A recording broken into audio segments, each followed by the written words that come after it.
thought was sweet and blamed it on her growing up in the Midwest. His parents were in the film industry in L.A., and so were officially more sophisticated than hers. Jane looked pretty in a short black skirt and high heels, with her long blonde hair pulled back for her meeting at the bank. He loved her looks and enjoyed spending time with her when he didn't have 2 papers due and his final project to work on. They had made no plans for the future and lived their relationship day to day, which suited them both. They were focused on their careers. She had no time or desire for marriage now.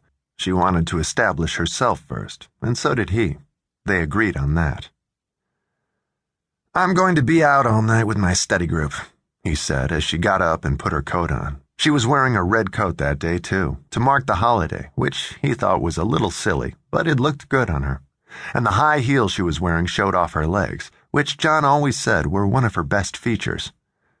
"We're meeting at Kara's house," he said vaguely, glancing at the newspaper she'd left on the kitchen table. He knew that Jane didn't like her. Kara looked like an underwear model, not a candidate for an MBA. John always said she was smart as a whip and admired her entrepreneurial skills. She had run and sold a business for a handsome sum of money before going back to school for her MBA, and at 31 was 2 years older than Jane. She was the most attractive single woman in the group, and John studying with her always made Jane uneasy.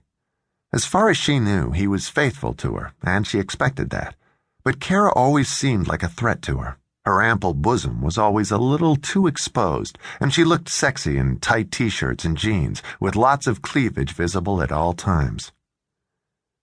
"Will the other guys be there?" Jane asked, looking nervous, and John was immediately annoyed. "Obviously. What difference does it make? It's not a sex therapy group.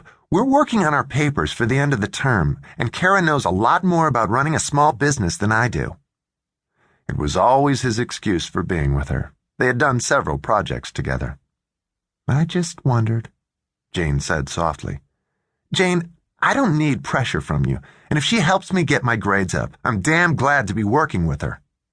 He was in no mood for a jealous scene, but somehow the conversation degenerated, and within 5 minutes they were arguing about Kara.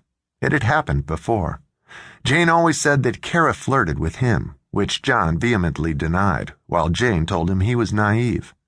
The conversation went nowhere. John stalked off to the bedroom looking irritated, and Jane left for work, feeling slightly sick.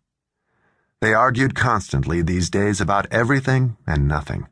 They were experiencing a major slump in their relationship, and Jane knew it was only because of the pressure on both of them as they finished graduate school, and she tried to be patient with his moods, permanent exhaustion, and lack of sleep, and to not worry about his proximity to Kara.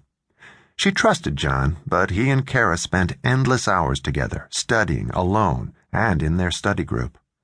It was obvious that Kara had the hots for him, and Jane didn't trust Kara for a minute.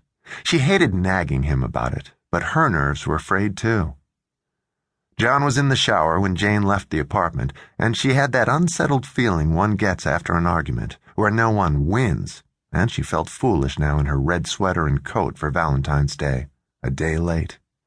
It was just another workday for her, and she wanted to look serious at the appointment, since it was only the second time she'd gone to do an inventory, and she wanted to be professional about it. Hal Baker was waiting for her at the bank when she got there, and shook her hand with a friendly smile and an appreciative glance as he took in the pretty face and graceful figure. She was not at all what he had expected from the surrogate's court. The clerks they sent were usually much older and very dour. Jane was a beautiful young woman with an interested, lively expression in her eyes. He led her downstairs to the safe deposit boxes, with the young female notary trailing behind them.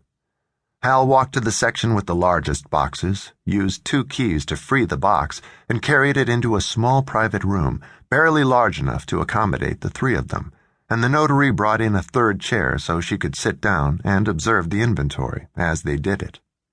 Hal had Mrs. D. Sanpignelli's file in his hand, with the inventory he had taken 2 years before. He handed Jane a copy of it as soon as they walked into the room, and she took off her red coat. She read down the list of the box's contents, and when Hal opened the box, Jane looked inside. She could see the individual jewelry boxes and the folders. He took out the papers first and set them on the desk, and then opened the folders.